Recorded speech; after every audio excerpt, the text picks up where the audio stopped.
Vosik, welcome. Thank you very much for joining us today. We're always excited that we get to talk with another angel investor, but I've got to work with Vosik over the last couple of months in one of other investments, so I got to learn a bit about yourself and got excited at the opportunity to want to spend a few minutes, or we'll say another hour, with you to learn a bit more about yourself and what you've been up to in the whole angel investment community. So maybe to start off, you can give us an idea of a little bit of your background, where you came from, what you've been doing, and then how you got to where you are today. And then one other caveat, if you can share one thing about you that nobody would know, that would be brilliant.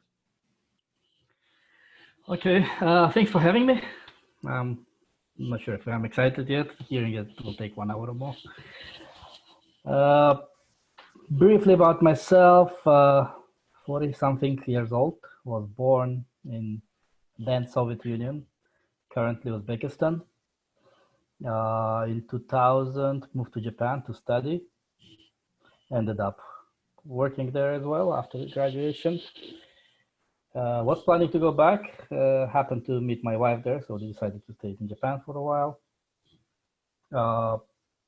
Worked in solar company, then worked for the big corporate company in the semiconductors, which led me to the venture division within the same company. And after moving to Canada 4 years ago, I'm doing good solar, basically.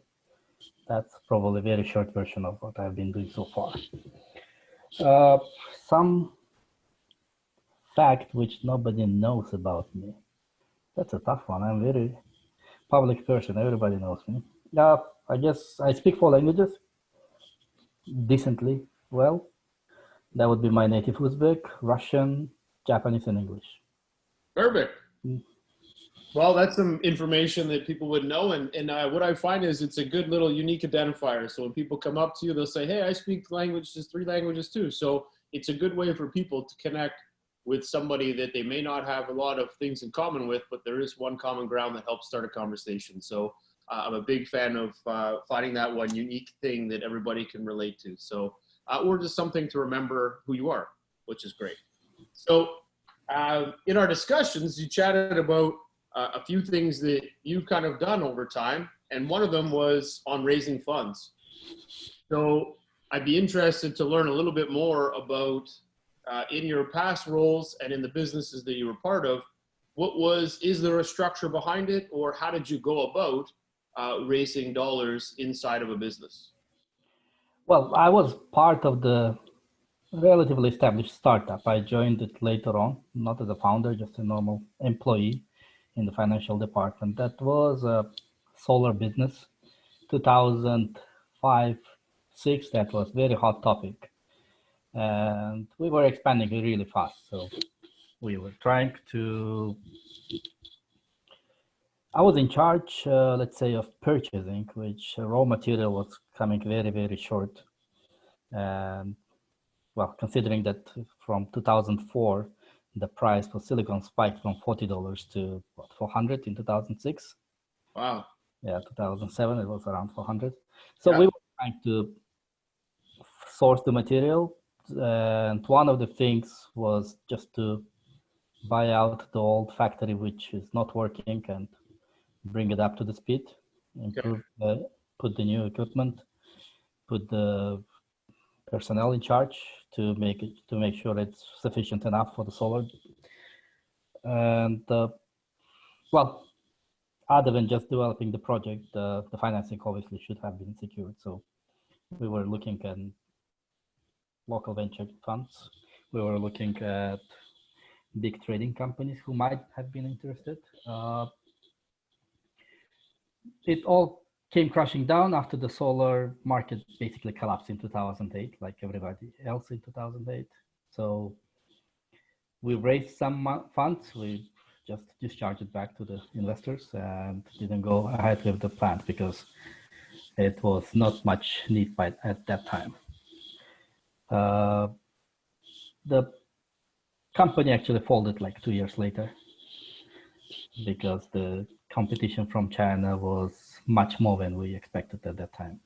I was working in Japan. It was one of the leading companies in its industry for 5-6 years. Okay. By the time Chinese newcomers came to the market, we were very much outpaced by the volumes they pushed, by the lead times, by the costs. So it lasted, but well, not long enough, but it's an experience. No, for sure. So when you guys were raising these funds, um, did you have a specific target? Did you go after institutional money? You were a startup, so there's a position where you'd fit in that would be best. What was the positioning that you guys took? And obviously you raised funds, so it worked. It's very rare that you give money back, but understand the circumstance. So how did you guys go about that? Was there planning, anything strategic about it, or it was kind of a buckshot spray, you just went at everybody? It was, well, first of all, obviously trying to round up the people who much closer to the industry itself, who know what they're talking about and who might actually use some of the material. So we started with the close trading companies. Japanese trading companies are famous for trading all the kinds of materials. So that was one of the big sources of funds. The other idea was to get some from the venture capital, which we did, but that was the part which we basically gave it all back because it was raised for the project rather than for the company expansion. So that's the reason why. It sounds strange, but we did not consider it as a loan. We were considering it as a part of the new venture set up for the specific purpose, but well, since there was no need for it anymore, we just decided to dissolve the company and give the funds back. But well, there were other financing schemes available. So at the moment, let's say we did buy lots of new equipment and we paid outright cash in it. The company was quite profitable at that time. When the need for the financing came, we just leased all the equipment to the leasing company and used the proceeds as well. So there was a bit of a strategy. You were going after like-minded people in the space. Obviously, you got hit with the 2008 financial crisis that kind of caused all of these other problems and kind of trickled down everywhere else. I'm kind of assuming, plus you have also the Chinese companies coming in and kind of dominating the market on price and resourcing and whatnot. So now, obviously, there's a lot of big players in the solar space. It's taken off in the last, I would say, the last 5 to 6 years. It's really kind of shifted and grown. Is there anything that you learned from that process to kind of where the markets have shifted? Is it really about duration? Is it about really buckling down and raising as much money as you can to weather the storm? Is there any advice you can kind of give? Because a lot of startups are going to go through this. They're going to go into a market, they're going to raise some dollars, then they're going to get high competition. They may have not built a strong moat around their business, but at the end, you guys had to make a strategic decision on either to fold and move on to other projects or continuing the fight. Obviously, you chose the latter, but is there any advice that you would see now based on your experience that you might have taken a different approach in? Well, it's easy to say after the things happen, but what we didn't do is, well, what we did do is underestimate the competition. At that time, the semiconductor silicon was really allied kind of manufacturing business. There were probably 5, 6 companies globally who were able to do the quality which is required. And most of our engineers, myself included, although I'm not an engineer, were really dismissive about the investments by Chinese companies into the field, saying, okay, they will not be able to bring the quality required within that short period of time. They will not be able to perform at the amounts, the volumes they're planning, etc., etc. So one thing was, underestimating the competition. That's probably the biggest one, which was the reason why we gave it up. The other reason is probably juggling too many balls at once. So trying to secure the contracts from supplier, paying tons of money for them for the prepayment, and then trying to establish our own manufacturing facility at the same time. And should have really focused on what we want to do. I mean, it's easier to get out of one of the things, but not of both of them. at that time. Well, there's So, there's yeah, two interesting things there that you really touch on, and I like that one on the competition side that you had basically, if you cover it, two faults that you could have corrected, and it's interesting because a lot of investors, when they're talking with startups, they're always asking them what their moat is, and I think a lot of times a startup will think in their mind, "Oh, I'm good.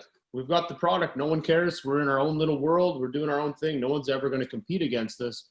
And you really hit home that aspect that you guys were raising money, driving a business, you'd been in the space, were leaders in the space, and you still had a competitor come in or competitors come in and really dominate and take over the market, causing you guys to walk out and lose big time because you obviously folded the company. So it's scary. Like, you don't realize the impact. That sounds pretty, I'm making it sound big because I think it really is big. Like, what would be the emphasis that you would put on the competition? Like, if you guys miss this and you guys were a big business, what would you recommend a startup does in order to not miss this, the competitors, and not underestimate what they're going to be able to do and come after you? Is there a way that you can gauge this better? Is there a way to manage competition? I'm really curious as to how you feel that could work out better. frankly, at that time, amount and volumes coming out of China, probably whatever our efforts would have been doomed. So the prices, the costs we were having was no way comparable to what the Chinese competition had. So it was a matter of time for us, frankly speaking. It was a not very, let's say, highly value-added product. It was a very technical product, very good quality, what required lots of know-how and efforts and good personnel, but that didn't stop Chinese to replicating whatever we were doing. So yeah, well, for the startups, if they are in the similar position, try to out-innovate everybody else. That's the only thing you can do. That's the thing to stay on top of the market. Innovating, not just improving your product, innovating in, let's say, business model, improving your cost structure, improving your manufacturing capacities, streamlining your outputs, streamlining your inputs and outputs for the material. So those things also part of innovation. And well,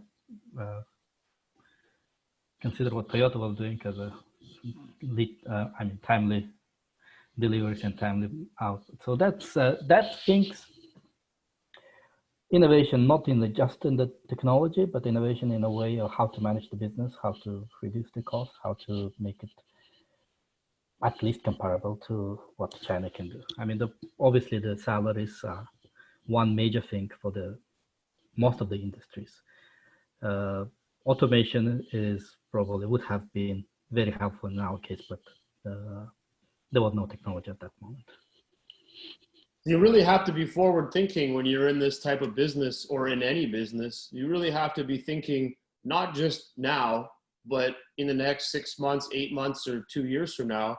What is the competition going to do? Are there other established companies that see that you're doing a land grab and they decide to ramp up and resource up?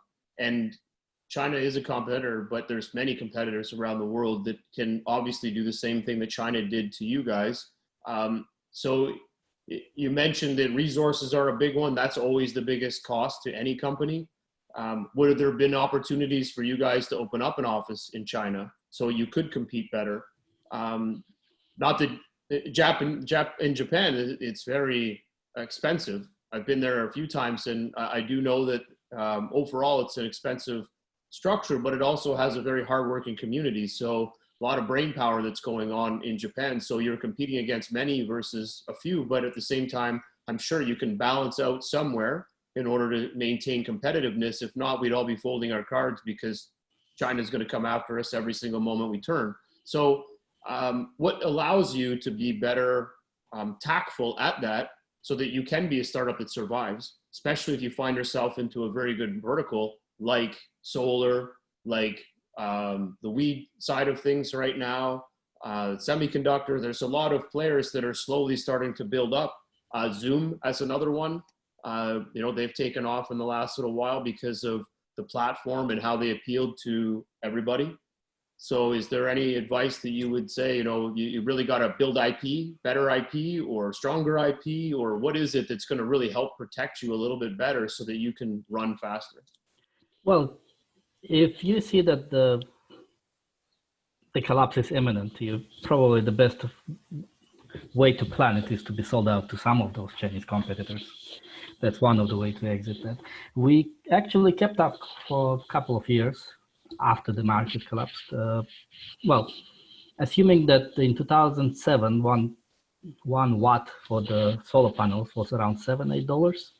By 2010, that was around $1. So there are limits on what kind of cost cutting you can make. So we had a, let's say, fully automated warehouse. There was no people present to manage all the inventory. So that kept us afloat for 1 year, maybe more. But again, the market collapsed that much, so there was no really potential for the company, like, let's say, not big volumes to survive. Not big volumes, but at the same time, 2008, I think our sales were close to 200 M US. So it grew to quite decent size, but we all know what happened after.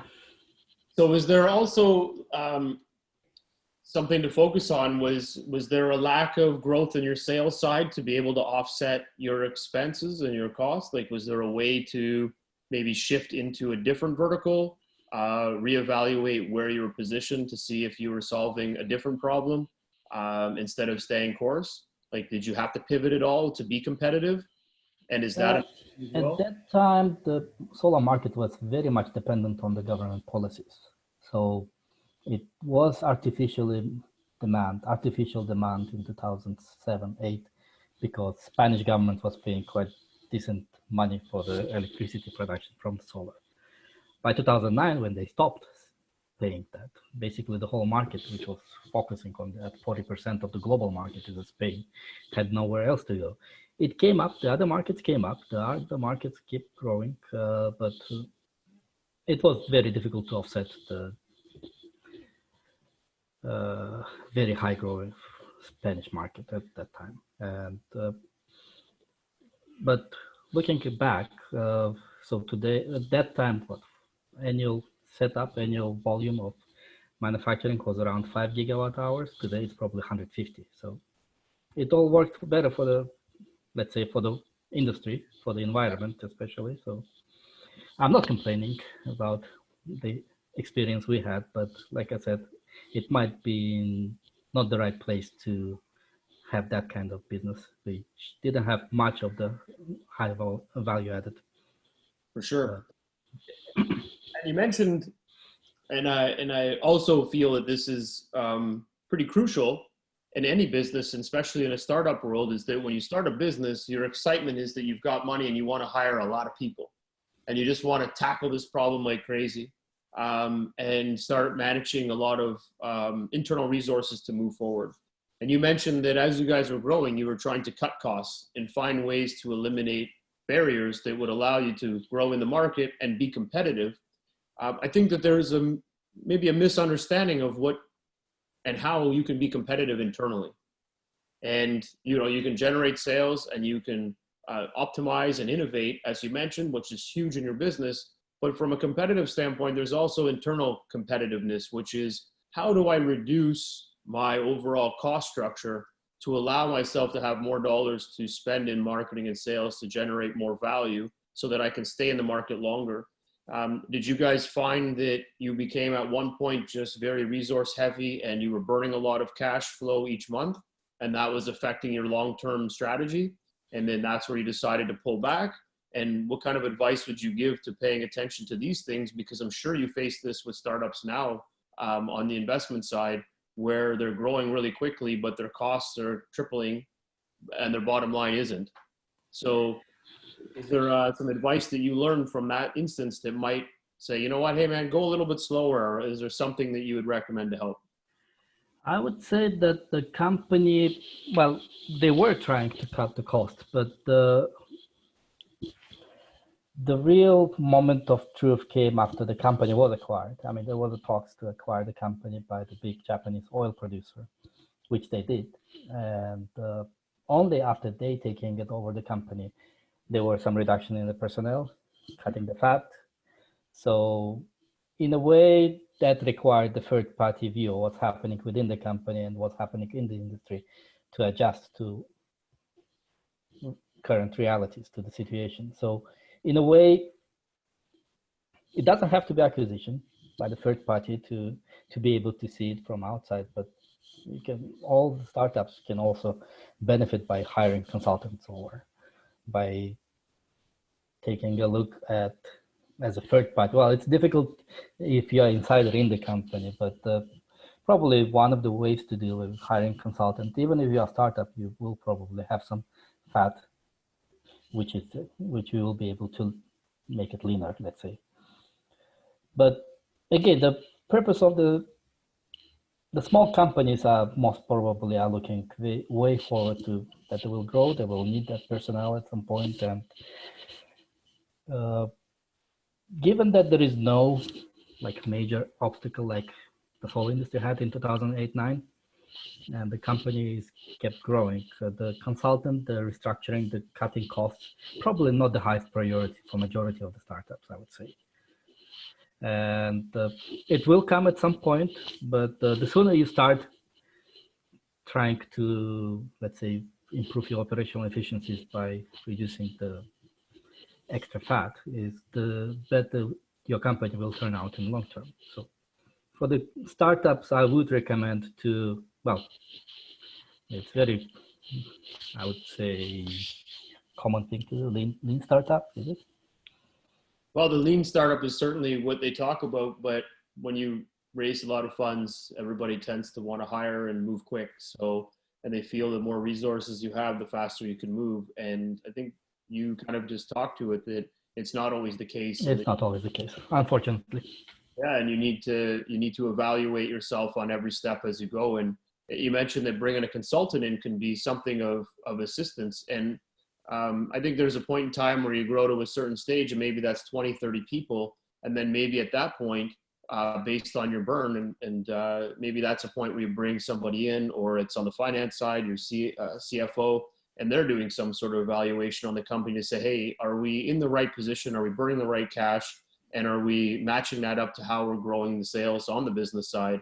That allows you to stay more competitive, is figuring out not just on resources, but there's other things that you end up spending on.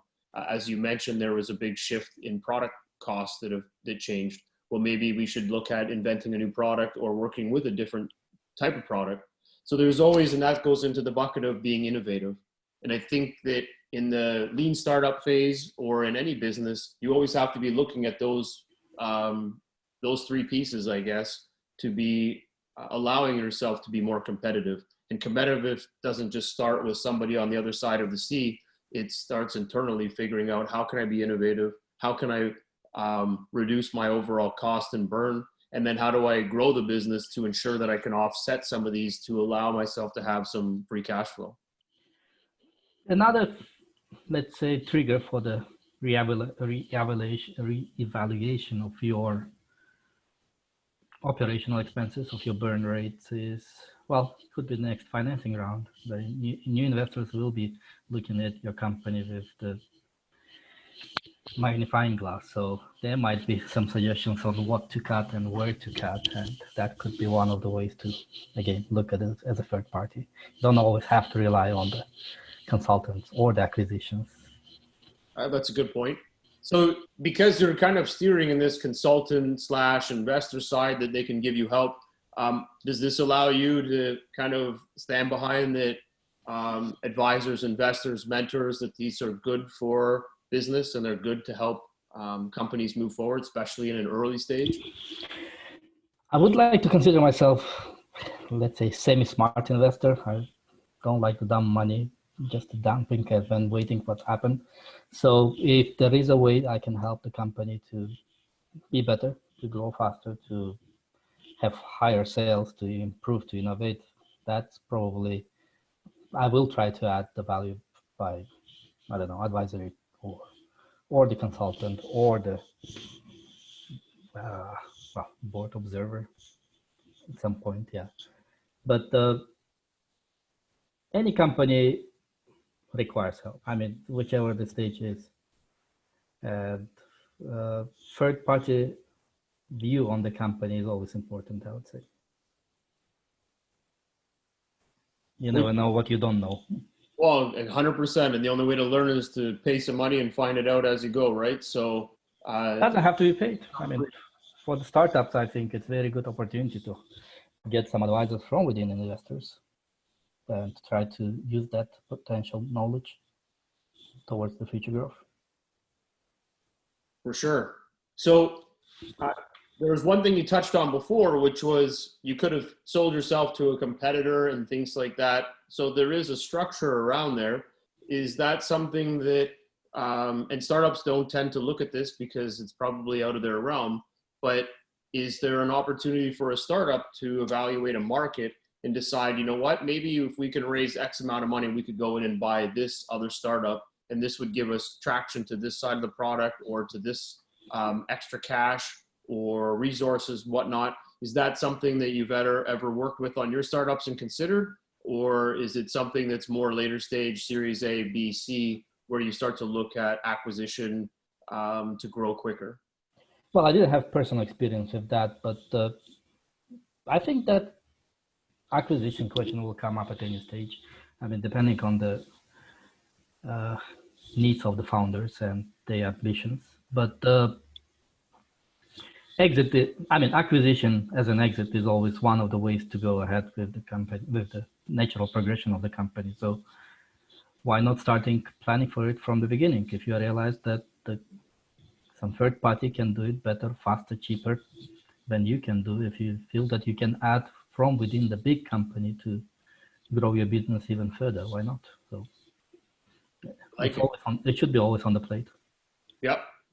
I guess that's where that consultant comes back in, where they're giving you some right feedback to help you move forward. I hope they will listen to him at some point, but yeah. No, I agree. So it's interesting, again, the experience you have, I think that carries so well into what startups are looking for, what they're trying to understand about their business. They're usually new, their first time. So there's a lot of things that they're not going to understand, and they got to learn as they go. So I think that is some great feedback around those areas that we were just chatting to. Maybe we change a little bit and give us a little bit of information on or insight on what got you wanting to invest. Where did that come from? Is it just I think I'm going to go invest in some startups? What kind of moved you into the space? What got you excited and interested in early stage companies? I have been always nerd. I like new things. I like new gadgets, technology. So I have been keeping pulse on most of the developments. Well, not most of them, but at least probably B2C ones globally. So the real trigger for me was still in Japan, joined the big corporation and the venture division of it, and looked through quite a number of startups which we would be able to invest, and at some point presented to the investment committee within the company. Some of them were shut down, some of them didn't even reach the investment committee, some of them were not the synergy thing. So, and looking back, I realized that there were so many missed opportunities. I should have put my money personally, because you never know. I mean, it was an interesting idea. At some point I was thinking, okay, I should put my money. If the company is not doing it, I'll put it myself. And didn't end up going because I assumed there was some conflict of interest doing my personal things on the company expense. So decided to go solo and do it myself instead of relying on the company to keep my, let's say, deal flow coming.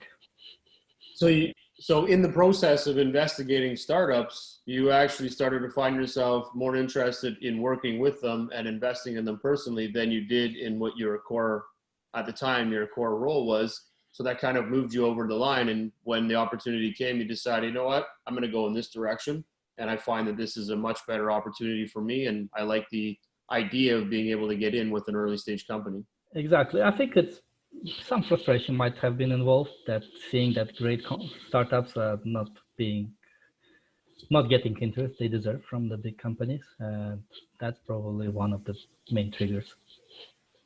I like that because when I worked for a big corporation and I did my own thing way back, I remember I would bring startups into Loblaws at the time, and I would bring them in and I would think they were the perfect fit for the businesses I was running.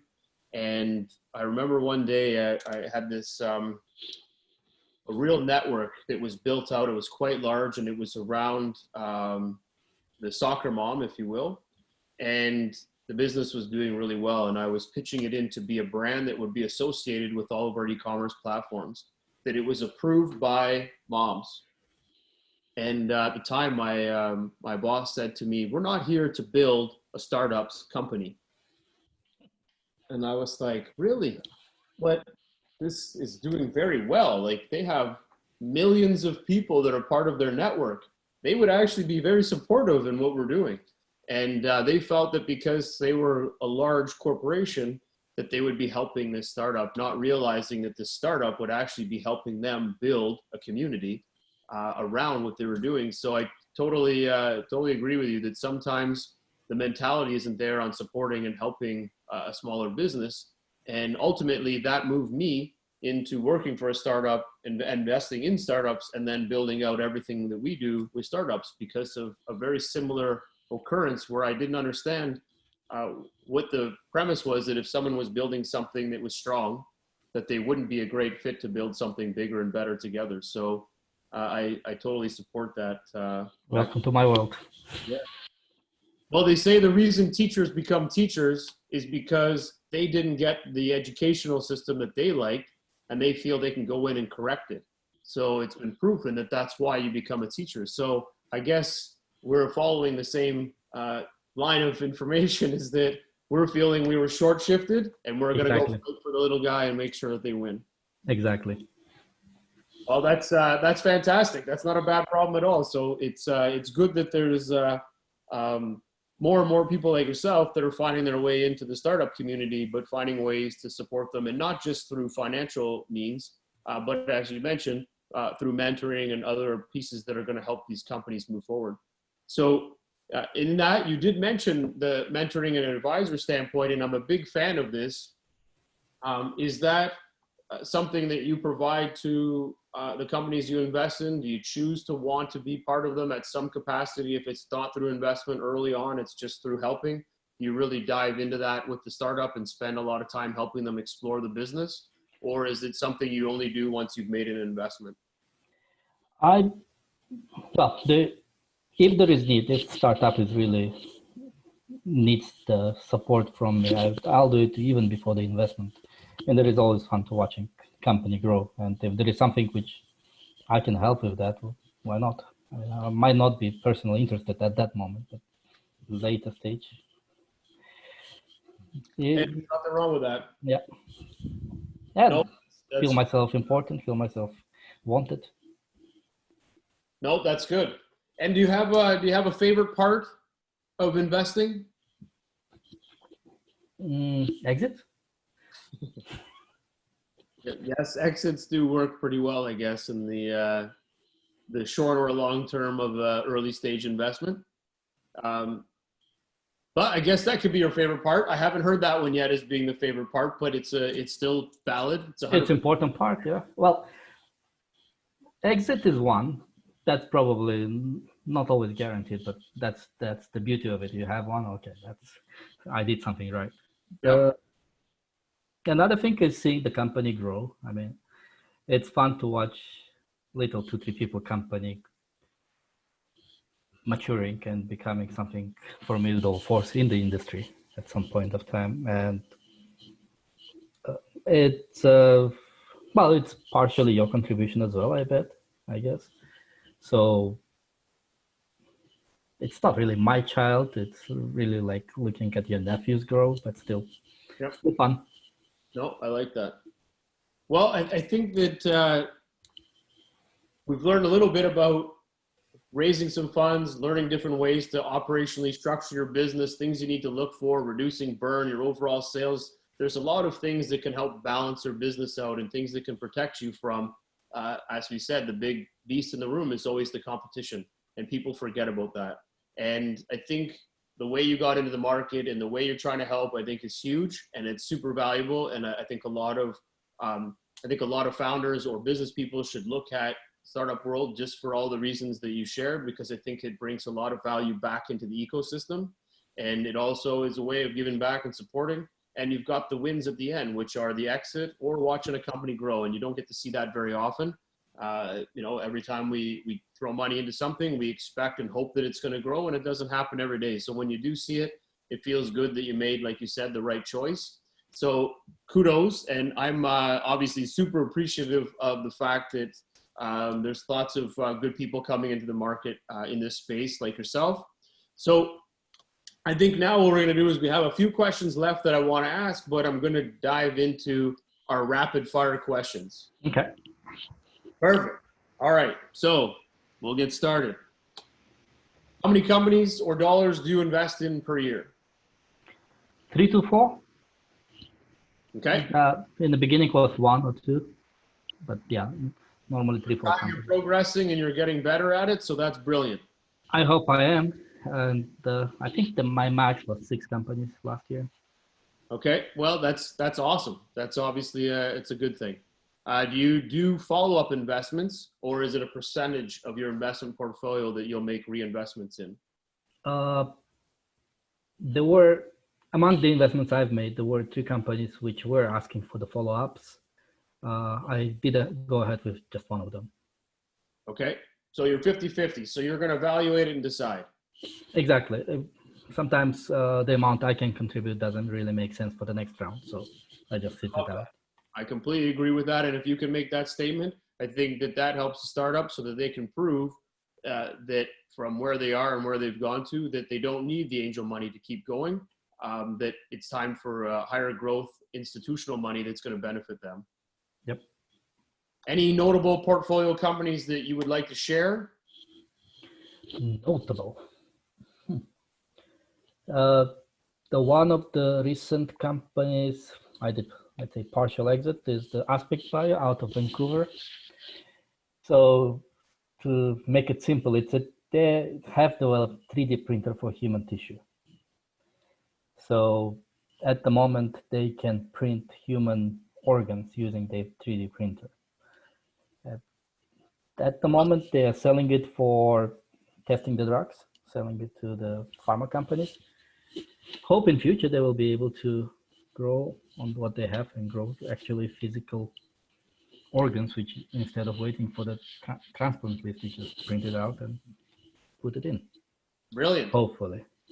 Yeah, they're working together with few big Japanese chemical companies, and I think the announcement was that working on the liver. That's bloody difficult organ to make. They have, the liver has more than 50 different functions, and they're going in with the liver first is really, if I'm outside, I would say ridiculous, but well, let's see how it works out.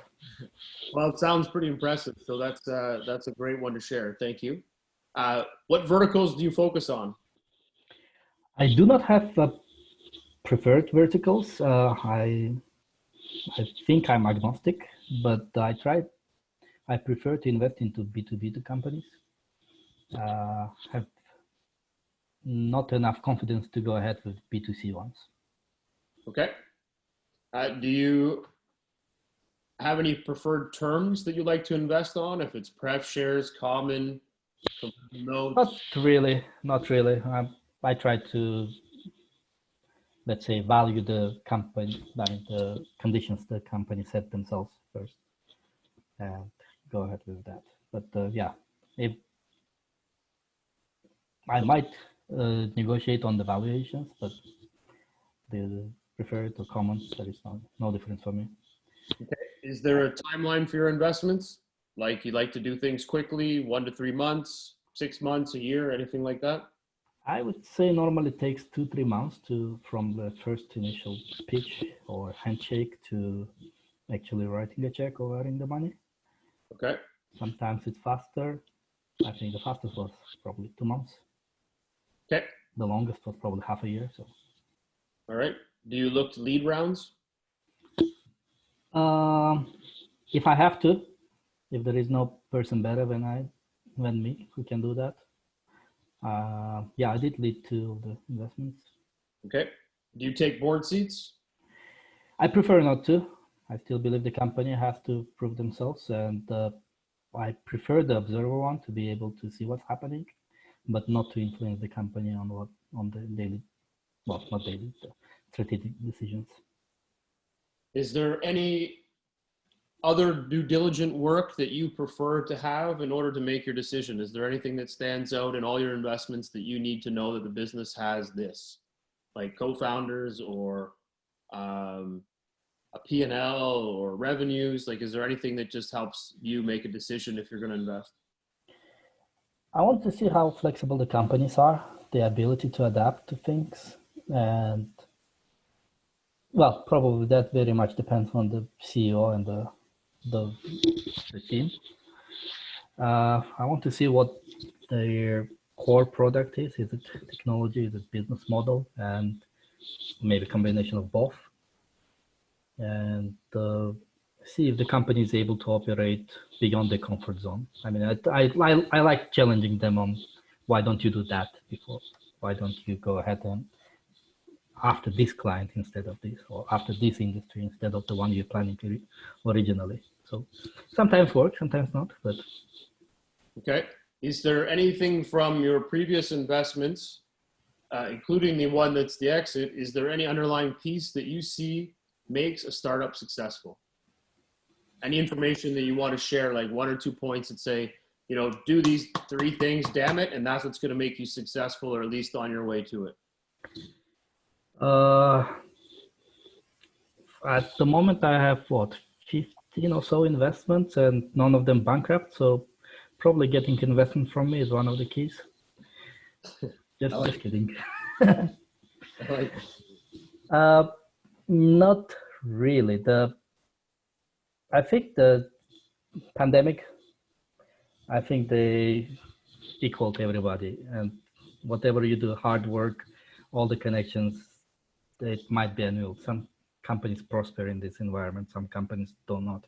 So probably like I said, ability to change, ability to adapt. Okay. No, that's a good point. Can you share one story of something more heartfelt that you were working with a startup, you didn't think that they really were going to make it, or they had a problem, or something wasn't right, or they got hit with a problem, you were excited about them, then you weren't sure, and then they overcame adversities and became a successful company, and you were super proud of them? Is there something there that you can share, or even just some sort of crazy story that you can't believe happened and you netted out in the win and everybody's happy?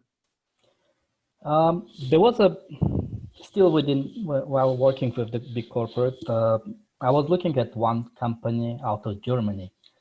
What they were trying to do is to slice silicon for the semiconductor manufacturing. When people talking about semiconductor silicon, it's basically a huge chunk, very long ingot of silicon, which needs to be sliced, polished, and diced. What they were trying to do is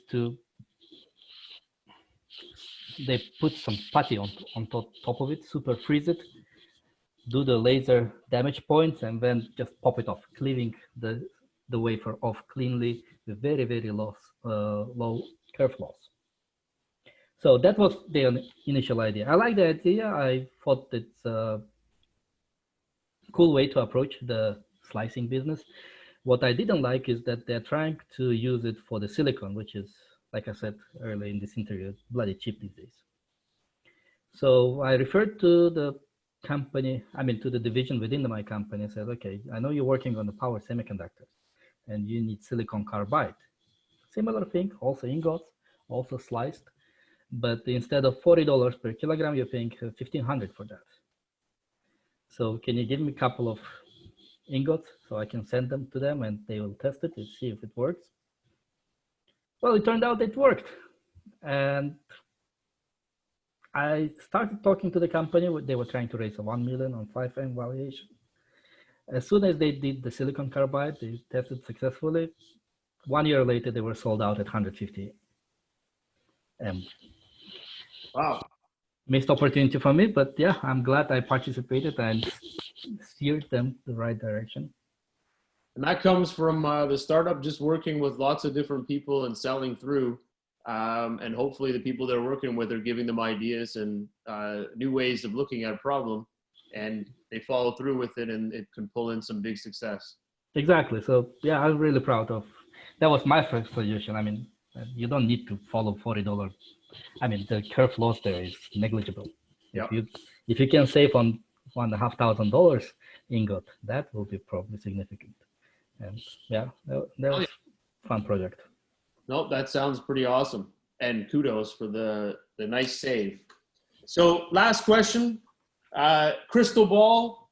The world's changed a lot in the last 6 months, 8 months.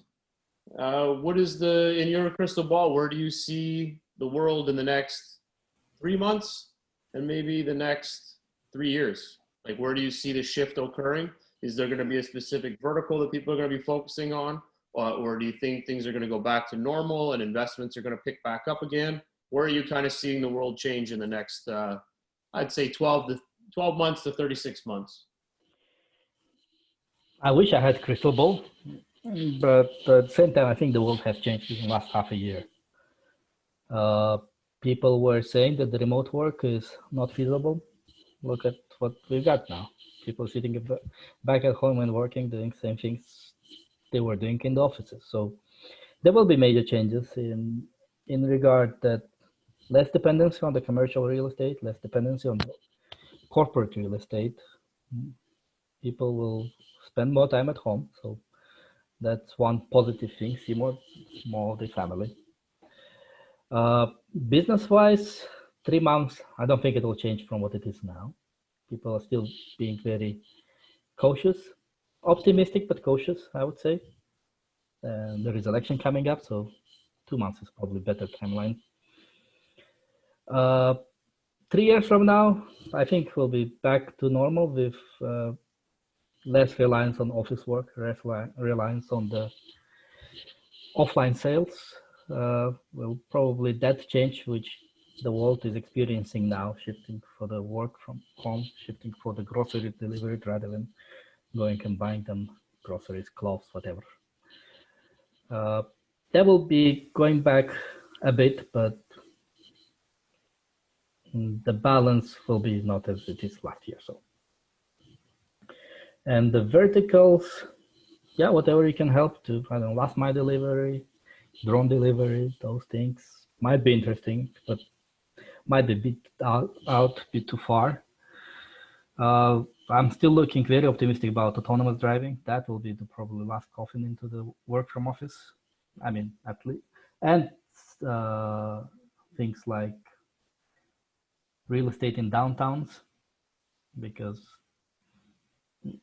instead of living and paying $3,000, you can pay same $3,000 in huge place with the pool and taking care of kids, but instead of driving in traffic, you'll be shuttled by your autonomous vehicle.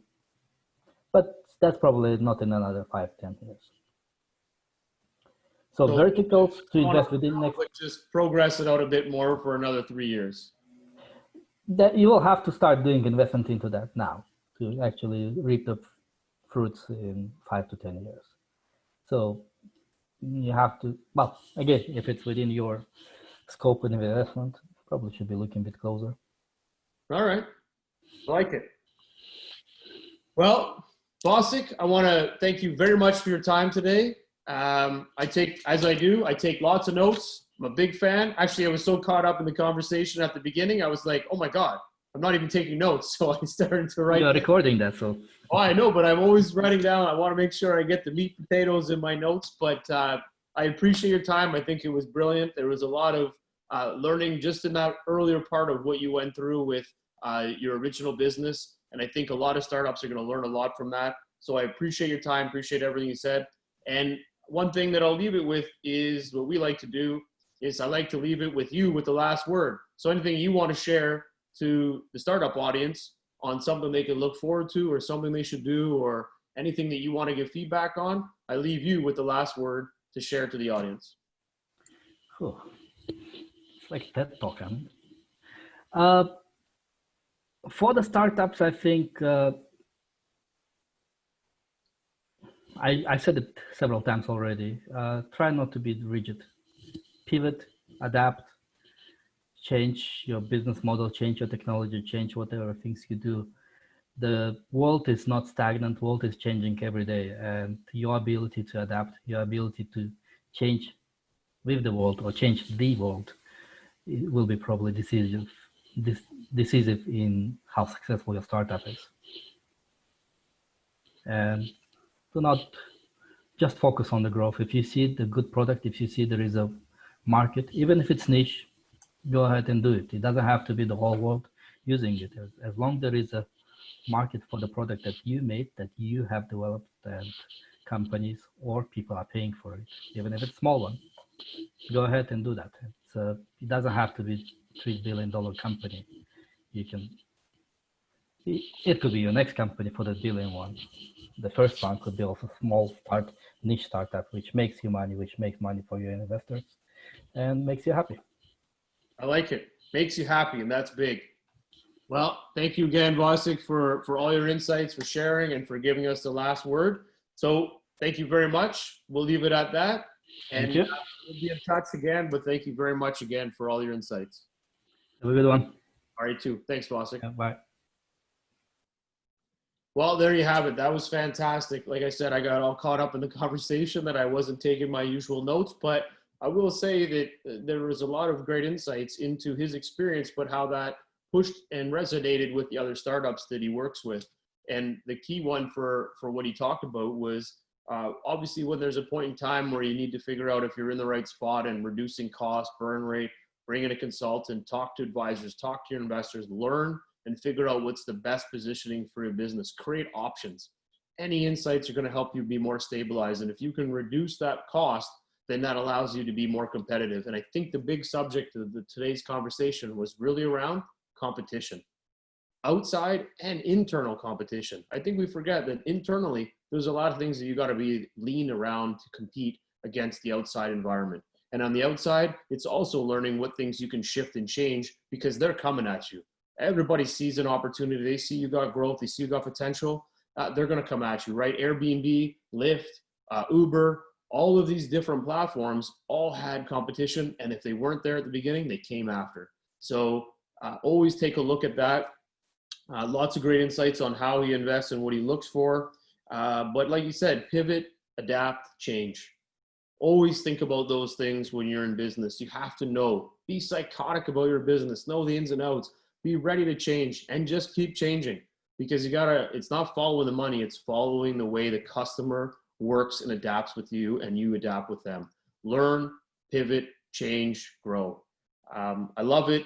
It was great conversation with Vosik. He gave some great insights on what the next 36 months is going to look like. Check out the video, like it, and we'll see you guys all very soon.